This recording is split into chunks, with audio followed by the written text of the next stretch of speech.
എന്തോടാ നോക്കി നിൽക്കുന്നത്? പോടാ. അതോ വേലി പഠിക്കണമെന്നുണ്ടോ? അതോ ഇനി ഒരു കയ്യാങ്കളി കൂടി നോക്കണമെന്നുണ്ടോ? അല്ല, ഞങ്ങൾക്ക് ബുദ്ധിമുട്ടൊന്നുമില്ല അല്ലേടാ. രണ്ടു തോടെ എണ്ണയുടെ ചെലവേ ഉള്ളൂ. പോയേക്കാം ബാബച്ച, അലമ്പുണ്ടാക്കണ്ട. വടക്കെടുത്തുകാരുടെ മുറ്റത്ത് കാരിട്ട് തോട്ടിൽ കൂടെ കയറിപ്പോവാം. ഈ ഇനിയും അലമ്പുണ്ടാക്കാൻ നിന്നാ ശരിയാവൂല. ഒരലമ്പുണ്ടാക്കിയ ചിലവേ മാറിയിട്ടില്ല.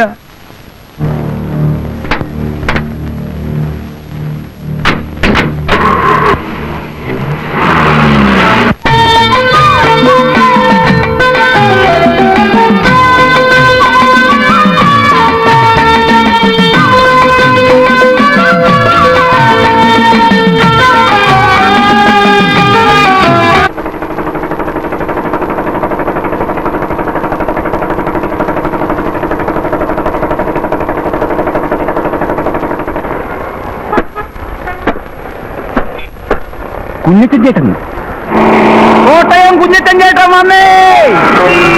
കുഞ്ഞച്ചൻ ചേട്ടൻ വന്നേ! കോട്ടയത്തിന്റെ കണ്ണിലുണ്ണി കുഞ്ഞച്ചൻ ചേട്ടൻ വന്നേ! ജീവപര്യന്റെ ശിക്ഷ കഴിഞ്ഞ് കുഞ്ഞച്ചൻ ചേട്ടൻ വന്നേ! കോട്ടയം ചന്തയുടെ രോമാഞ്ചം കുഞ്ഞച്ചൻ ചേട്ടൻ വന്നേ!